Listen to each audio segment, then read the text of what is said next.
नमस्कार जी, मैं शिफाली और आप देख रहे हैं the secret of your life. एक बार फिर से आपके सामने आए हैं। बहुत बार ऐसा होता है जब कभी हम अकेले बैठे होते हैं तो गंभीरता रूपी सोचते हैं तो कुछ सवाल जो है वो मन में निकल के आते हैं। तो सोचते हैं इन सवालों के जवाब ले किससे, फिर हमें याद आते हैं प्रोफेसर साहब, क्योंकि हमें पता है कि अगर मन में बातें आई हैं तो इन बातों का जो समाधान मिलेगा हमें प्रोफेसर गुरदीप बड़ा साहब के पास ही मिलेगा। तो बात आती है कि दिक्कतों की, बात आती है उलझनों की। अगर दिक्कतें हैं, कहीं उलझने हैं, तो इसी वजह से है हमारा secret of your life episode, क्योंकि दिक्कतों का हल, जो उलझनों का हल हमें मिलेगा इस एपिसोड के ज़रिए ही।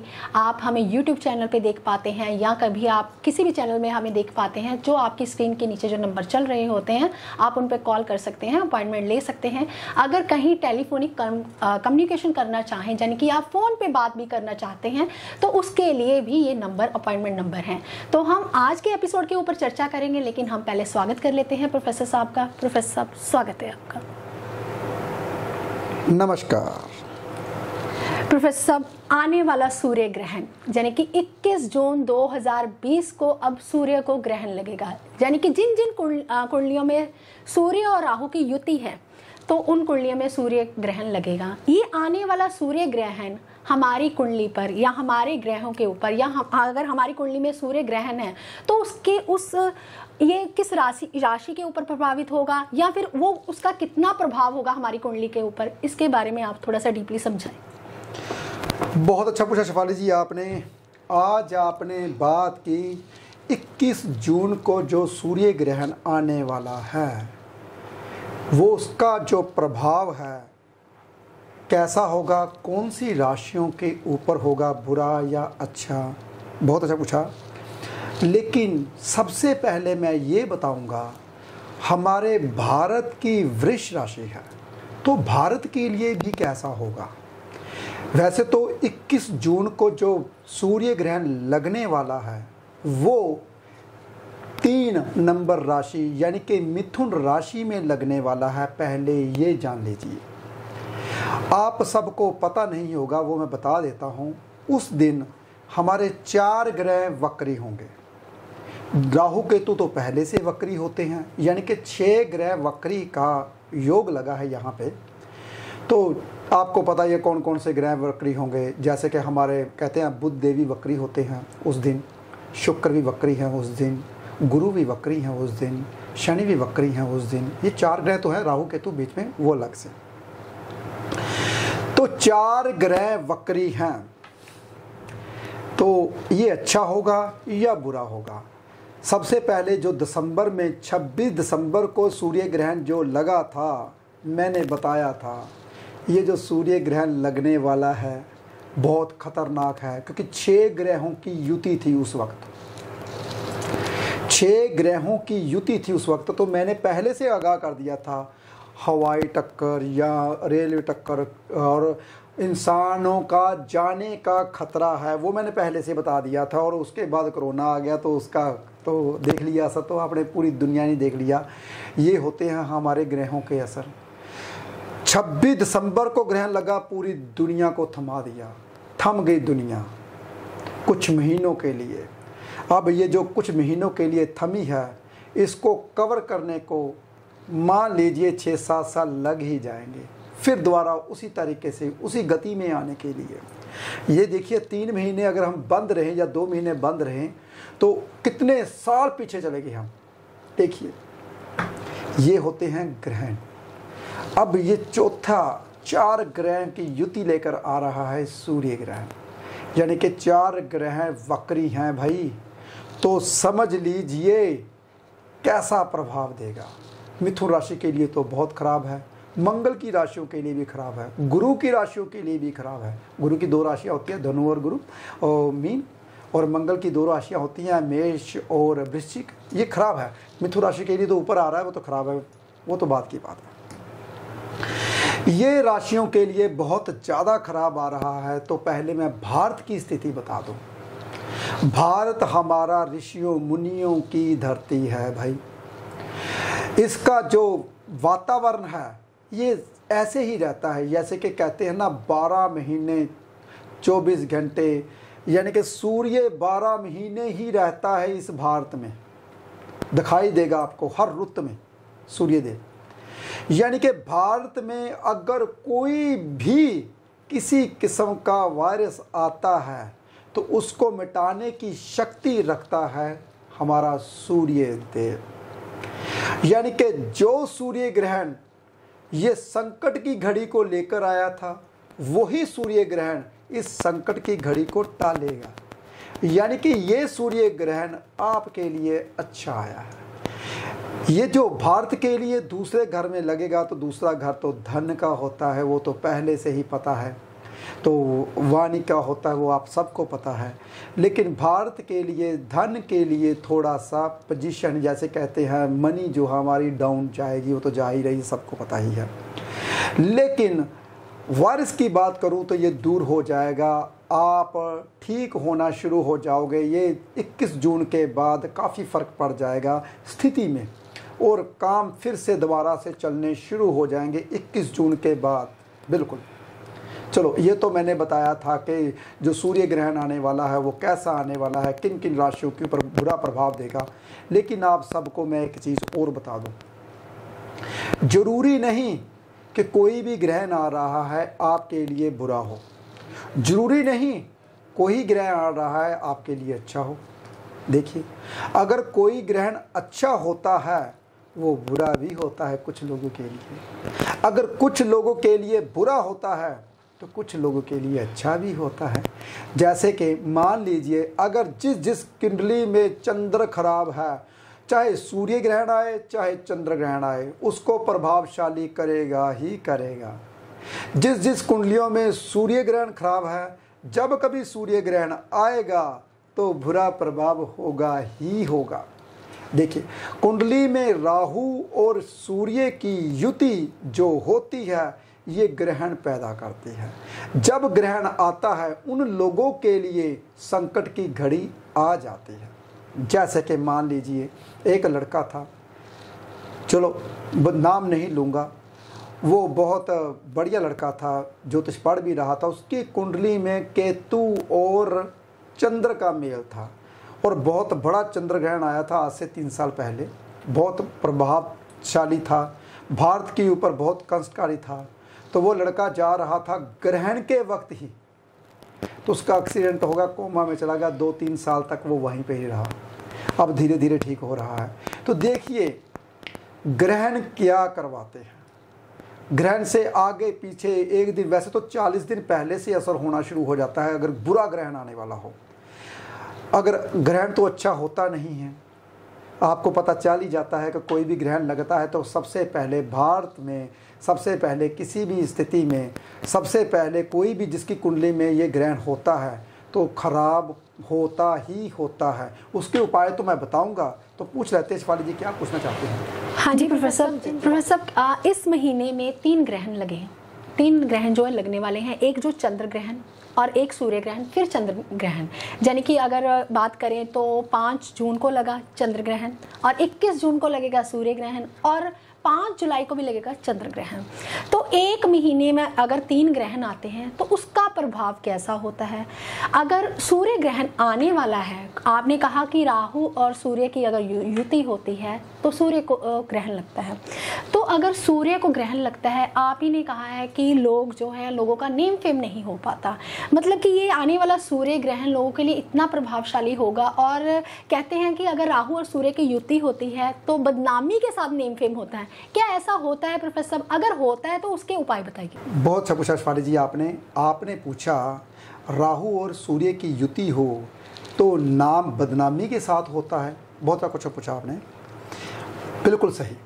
देखिए, राहु होता है षड्यंत्रकारी। मान लीजिए ये सूर्य है, आगे आगे बादल जो होते हैं ये राहु होते हैं, धुआं बादल ये राहु होते हैं, काले बादल और खराब राहु।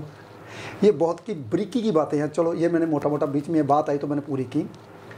जब कभी बादल सूर्य के आगे आ जाते हैं तो भ्रम पैदा करते हैं, बारिश आएगी नहीं आएगी। तो राहु क्या है? भ्रम। बहुत ध्यान से सुनने वाली बात है। यानी कि जिस बंदे की कुंडली में ये योग आ गया राहु का और सूर्य का, यानी कि आत्मा के ऊपर तो बादल छा गए, उसकी आत्मा को कोई नहीं देख पाएगा, उस बंदे की बदनामी होगी, यार ये बंदा अच्छा नहीं। जब तक किसी की आत्मा दिखाई नहीं देती, आत्मा को पढ़ नहीं लेते आप, तब तक जो बंदा है उसके बारे में जान नहीं पाते आप, क्योंकि आत्मा भगवान के साथ जुड़ी होती है। उसकी आत्मा के ऊपर तो बादल आए हुए हैं, आत्मा तो दिखाई दे नहीं रही।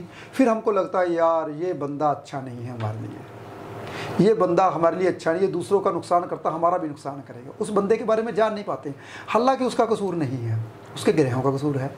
अगर उसके ग्रहों में ऐसा था तभी वो ऐसा हुआ। देखिए बहुत आसान सी बातें होती हैं, लेकिन पढ़ना बहुत मुश्किल होता है। लेकिन सूर्य ग्रहण को जानना भी उतना ही मुश्किल है। लेकिन सूर्य ग्रहण जो होता है, कुंडली में अगर राहु और सूर्य का मेल होता है शेफाली जी, वो नाम नहीं होता, बदनामी के साथ नाम होता है। जी बिल्कुल। तो ये बंदे जो होते हैं बदनाम होते हैं, इसलिए सूर्य ग्रहण को ठीक करना बहुत ज़्यादा जरूरी होता है। जी प्रोफेसर, अभी मैं आपकी बात को रोकना चाहूँगी क्योंकि मन में बहुत सारे सवाल जो हैं वो उठ रहे हैं।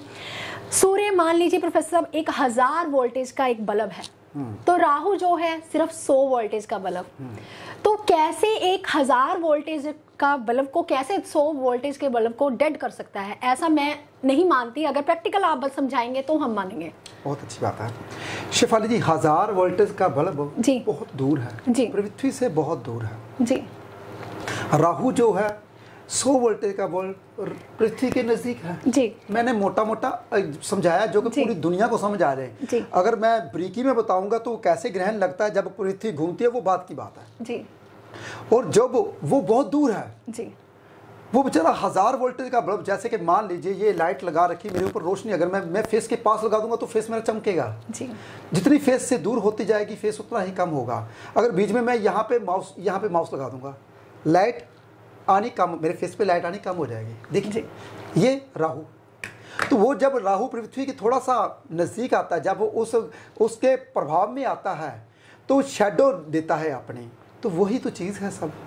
ये छाया है कि ये तो खेल है, तो राहु भी तो छाया है। ये मैंने मोटा मोटा बताया, ब्रीकी में स्टडी बहुत कठिन है, तो कैसे ग्रहण लगता है वो मैं आपको ब्रीकी में बताऊंगा, बहुत बड़ा हो जाएगा, वो मैं ड्राइंग बनाकर बताऊंगा कि सूर्य इतना बड़ा है, उसके आगे जो होता है कौन, उस कोण के आगे जब ग्रहण लगता है, तो जब पृथ्वी आगे आती है तो सूर्य ढकता कैसे है वो अलग बात है। तो ये मैंने मोटा मोटा बताया, इसलिए उसको ग्रहण लग जाता है। हमारी पृथ्वी तो छोटी है भाई, सूर्य का एक कण है छोटा सा, तो वो सूर्य का एक कण है, तो जब कभी आगे छोटा सा कण आ जाएगा तो हमारी पृथ्वी को तो छाया पड़ेगी। तो यही एक, ये मैंने मोटा मोटा समझाया आपको। ऐसे ही प्रभाव देते हैं जब कभी बहुत बड़े ग्रहों को एक छोटा सा कण आके आगे रोक देता है, पृथ्वी के ऊपर उसकी रेज नहीं आने देता। जी प्रोफेसर, अभी आपने बताया कि एक छोटा सा कण जो है आगे आ जाता है तो उसकी रेज जो है वो कम हो जाती है, पावर जो है वो कम हो जाती है। लेकिन प्रोफेसर अगर मान लीजिए, मैं आपका पीछा तो छोड़ने वाली नहीं हूँ, तो आपका थोड़ा सा बुरा भी लग रहा होगा क्योंकि एपिसोड थोड़ा सा लंबा हो रहा है, क्योंकि बहुत सारे लोग हैं जो आपसे जानना चाहते हैं, समझना चाहते हैं, बहुत प्रैक्टिकल हो आप बहुत ज़्यादा। तो प्रोफेसर अगर 20 डिग्री का मान लीजिए सूर्यदेव है, 20 डिग्री के सूर्यदेव हैं और 6 डिग्री के राहु देव हैं, तो क्या राहु का प्रभाव होगा या सूर्य का प्रभाव ज़्यादा होगा उस पर? बहुत अच्छा क्वेश्चन मान लीजिए आपने। 20 डिग्री का और 6 डिग्री का राहु हो, पहले मैं आप सबको ये समझा दूँ, मैंने पहले भी एपिसोड में समझाया था लेकिन ब्रीकी में समझाता हूँ आपको। एक बहुत बड़ा, वैसे एक बात बता दूँ छोटी सी, सूर्य को कभी ग्रहण लगता ही नहीं जी। पहले चलो ये मैंने समझा दिया जो मेरी स्टडी है जी। ग्रहण कब लगता है? पृथ्वी में लगता है भाई, क्योंकि पृथ्वी में दिखाई नहीं देता बस जी, जी। सूर्य को कभी, वो तो महादेव है, देवों के देव है, वो अपने पड़े हुए हैं पीछे, वो अपने पीछे वैसे खड़े हुए हैं, रोशनी दे रहे हैं, आगे बादल आ जाए, वो आ जाए, कोई ग्रहण लग जाए, वो तो रोशनी दे रहे हैं। वो तो आपकी पृथ्वी को प्रभाव पड़ रहा है, पृथ्वी में जो लोग बैठे हैं उसको प्रभाव पड़ रहा है। जो दूर अनंत में बहुत सी पृथ्वियाँ हैं उनको थोड़ी ना प्रभाव पड़ रहा है, वो तो उनको तो दे ही रहा ना। वो तो हमारी पृथ्वी के लिए, हमारे लोगों के लिए, हमारे देशों के लिए किस किस के ऊपर प्रभाव है, किस किस के ऊपर प्रभाव नहीं है, 70 से 90% तक प्रभाव है हिंदुस्तान में, वो मैं बताऊंगा बाद में। लेकिन ये मैंने मोटी मोटी बात बताई। ये एक बहुत बड़ा गोला, जैसे कि मान लीजिए ये कमरे जितना गोला एक चमक रहा है, तो मान लीजिए एक छोटा सा कण एक हमारा कमरा जैसे कि 22 बाय 15 का है, तो एक छोटा सा कण, इस कमरे में छोटा सा कण हमारे, जैसे कि मान लीजिए ये पृथ्वी, एक छोटा सा कण सूर्य के आगे आता है तो उसका प्रभाव पृथ्वी के ऊपर पड़ता है, सूर्य के ऊपर नहीं पड़ता भाई। पृथ्वी जो देखने वाले लोग हैं उसको लगता है कि इसको ग्रहण लग गया, वो जो अनंत में खड़ा है उसको तो पता नहीं कितनी पृथ्वियाँ आगे आती हैं, कितनी जाती हैं, कितने लोगों को, कितनी पृथ्वियों को वो रोशनी देता है। सूर्य, महासूर्य, इससे बड़ा महासूर्य भी है, अनंत धरतियाँ हैं इस वायुमंडल में, अनंत तारे हैं, रोज 10,000 तारा दिखाई देता है। ये तारे नहीं, ये पृथ्वियाँ हैं छोटी छोटी भाई जो हमको दिखाई देती हैं। 10,000 पृथ्वियाँ रोजाना नीचे गिरती हैं। कोई एक आधा तारा, जिसे तारा बोल देते हैं, पृथ्वी तो छोटी पृथ्वी को पृथ्वी नहीं बोलते, वो एक आधा तारा जब कभी पृथ्वी पे आकर दिखता, कहते हैं वाह उल्का पिंड गिरा, ये गिरा, और नाम दे देते हैं बड़े बड़े। ये जो ऊपर की धरती से पत्थर आया, इसकी खोज करो कैसे है कैसा नहीं, वो भी भाई धरती है। जब कभी पत्थर नीचे से आता है, जल जाता है हवाओं के साथ, वो जल जाता है, सड़ जाता है, काला रंग पड़ जाता है, तो उसको लोगों को मानते लगते हैं। कोई कुछ का अलग अलग भावना, अलग अलग दिमाग, अलग अलग रेज, किसकी जितनी सोच है उतना ही जाएगा ना। जैसे कि मान लीजिए एक बहुत बड़े संत ने कहा था, अरे भाई तुम क्या लेकर बैठे हो? कहते मेरे पास बाबा जी गिलास है। दूसरे बोले तू क्या लेके बैठा है? कहता बरसात होने वाली है। मेरे पास जी एक बाल्टी है, बहुत बड़ी बाल्टी है। का अच्छा तू क्या लेके बैठा? मैं टब लेके आया हूँ जी। अरे तू क्या लेके? मैं डोलू लेके आया हूँ जी। जितने पास जितना जितना पात्र होता है उतना उतना पानी लेकर चला जाता है। ये दिमाग भी ऐसा ही है, जितना आप पात्र रखते हो अनंत प्रवृत्तियों को समझने के लिए उतने ही आएगा ना। उससे ज़्यादा तो मैं समझा नहीं पाऊंगा। कोशिश तो मैं यही करता हूँ कि आपको अनंत प्रवृत्तियों के बारे में थोड़ा थोड़ा बारीकी में समझाऊं, लेकिन बहुत कठिन है बारीकी में समझाना, इसलिए मोटा मोटा समझाता हूँ ताकि मोटे मोटे दिमाग में आ जाए। मेरा भी पहले मोटा दिमाग था ज्योतिष को लेकर, अभी बारीकी में आया हूँ मैं। तो इसलिए आप समझिए, सूर्य, इन्होंने डिग्री की बात की तो वो बात बताने वाला हूं मैं। सूर्य जब कभी 15 डिग्री के भीतर जितने भी ग्रह आते हैं, सूर्य की 15 डिग्री के भीतर जितने भी ग्रह आते हैं वो सब सूर्य की पकड़ में आ जाते हैं। सूर्य का प्रभाव बहुत ज़्यादा हो जाता है जब कभी सूर्य 15 डिग्री में आ जाए। राहु 15 डिग्री के भीतर आ चुका है, 6 डिग्री का राहु और 20 डिग्री का सूर्य, यानी कि 14 डिग्री का प्रभाव रह गया। इसलिए सूर्य की रेस में जो राहु देव आ चुके हैं, लेकिन राहु की रेस में सूर्य नहीं आए। बहुत ध्यान से सुनने वाली बात है। तो इसलिए यहाँ पे जब सूर्य देव राहु को जकड़ने वाले हैं तो ग्रहण योग थोड़ा सा बनता है। कितने परसेंट? 1-आधा%। उसका कोई दोष नहीं होता। हाँ, सूर्य ग्रहण पूर्ण तब होता है जब 15 डिग्री का सूर्य बैठा हो या 16 डिग्री का सूर्य बैठा हो तो 16 डिग्री का ही राहु आ जाए। 20 डिग्री का सूर्य बैठा हो तो 20 डिग्री का ही राहु आ जाए। 21 डिग्री का, 22 डिग्री का, जितना प्रभावशाली नज़दीक होगा, जितना नज़दीक होगा उतना ही उसका प्रभाव बढ़ेगा।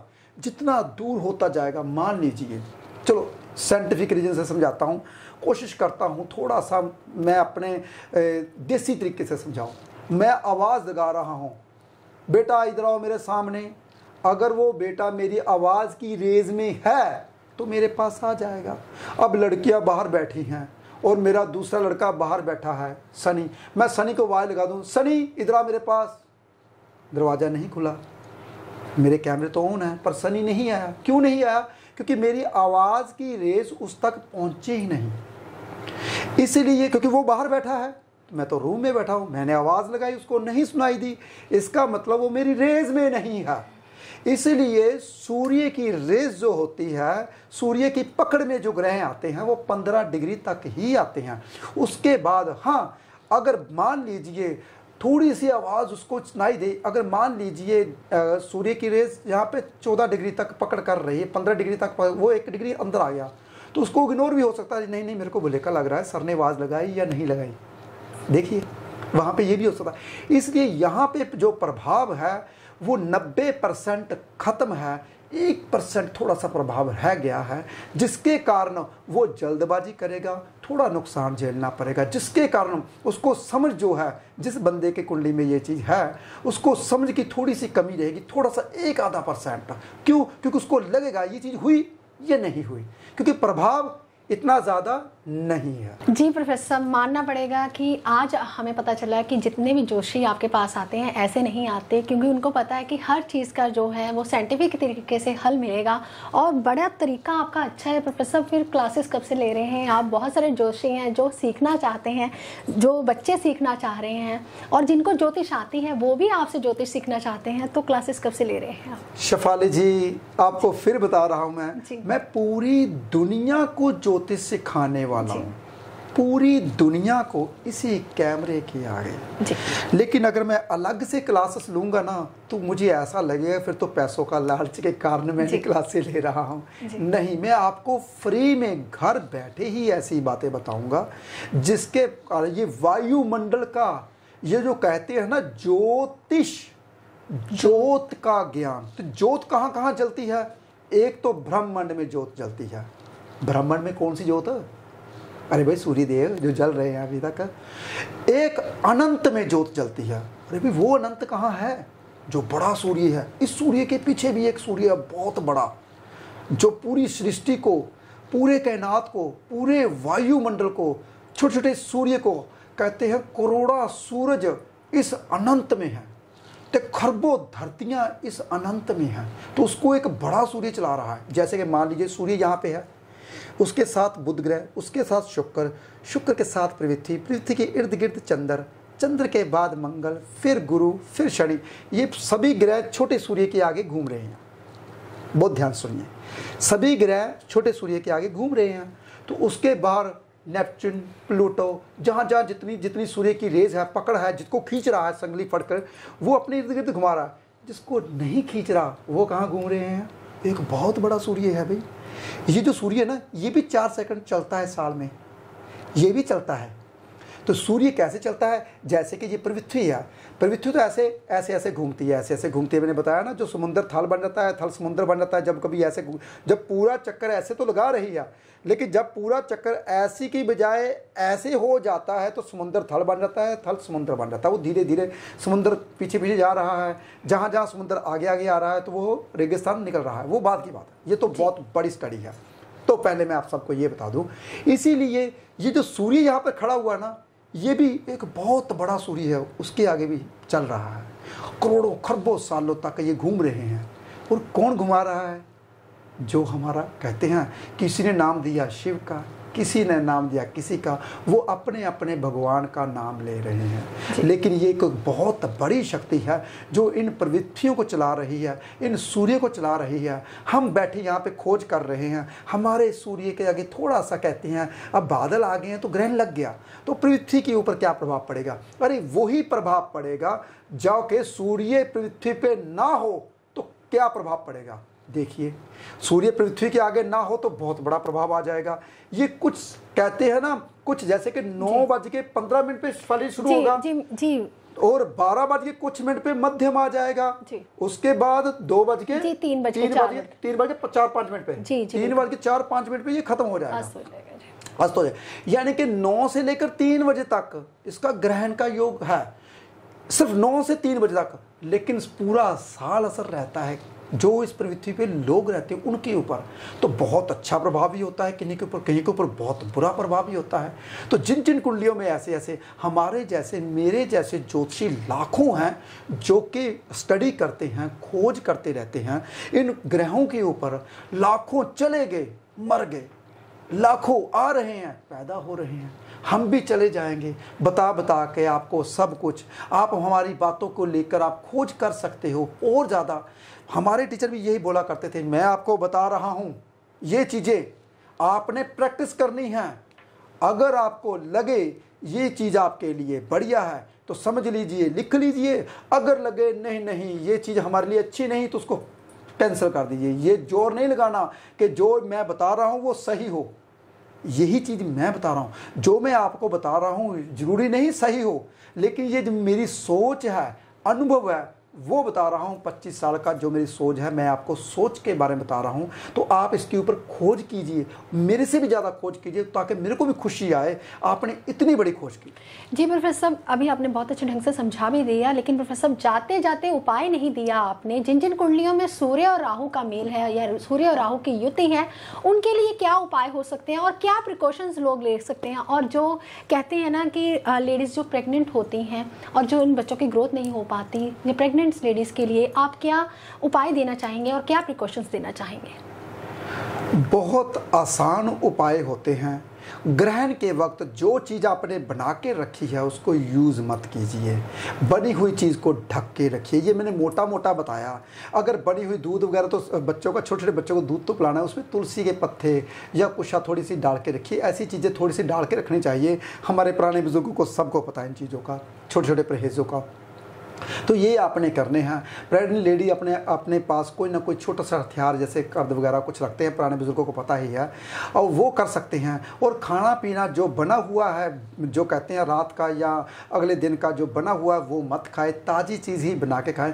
कोशिश कीजिए जब ग्रहण लग रहा है, ग्रहण के पहले खा लीजिए, और ग्रहण के वक्त सिर्फ जो पानी वगैरह हल्की फुल्की चीज़ खा सकते हैं वो भी ताज़ी बनाकर। और आपने बनी हुई चीज़ नहीं खानी, कोशिश कीजिए कम खाइए जब ग्रहण लगा हो। इससे खाने से ही वो बीमारी अंदर फैलती है। सबसे ज़्यादा बीमारी तब आती है जब ग्रहण के वक्त आप पेट भर के खाते हो। ग्रहण के वक्त भगवान का नाम लेना चाहिए, और भगवान का नाम लेने से कहते हैं ना, जो हमारे अंदर के जो कीटाणु जो खाने को पचाते हैं उसकी ताकत बढ़ती है, हमारे शरीर की अंदर की कहते हैं ताकत बढ़ती है ऐसा करने से। तो उपाय तो मेरे यही होते हैं, सिंपल साधारण उपाय होते हैं। आपने एक नारियल गेहूं के साथ धार्मिक स्थान पे रख के आइए जिस दिन ग्रहण लगा हो। तो इससे आपका क्या होगा, जो अंदर की आत्मा है जो आपकी कमज़ोर पड़ चुकी है वो स्ट्रांग हो जाएगी। लेकिन कुंडली के मुताबिक अगर आप करवाते हो उससे बहुत बेनिफिट मिलता है। जी प्रोफेसर साहब, बहुत अच्छे ढंग से आपने लोगों को समझाया कि सूर्य ग्रहण में क्या क्या प्रिकॉशंस करने चाहिए। अगर घर में खाने वाली चीज़ें हैं तो उसमें तुलसी के पत्ते या फिर आप कुशा भी डाल सकते हैं। अगर आप भी मिलना चाहते हैं प्रोफेसर गुरदीप रोड़ा साहब को, तो आपकी स्क्रीन के नीचे जो नंबर चल रहे हैं, फ्लैश हो रहे हैं, आप उन पर कॉन्टैक्ट कर सकते हैं, अपॉइंटमेंट ले सकते हैं। आप खुश रहें, स्वस्थ रहें, लेकिन जाते जाते इस वीडियो को शेयर करना मत भूलिएगा, क्योंकि जितना आप दूसरों को शेयर करेंगे उतना ही दूसरों का भला होगा। आप खुश रहें। आज के लिए इतना ही। नमस्कार।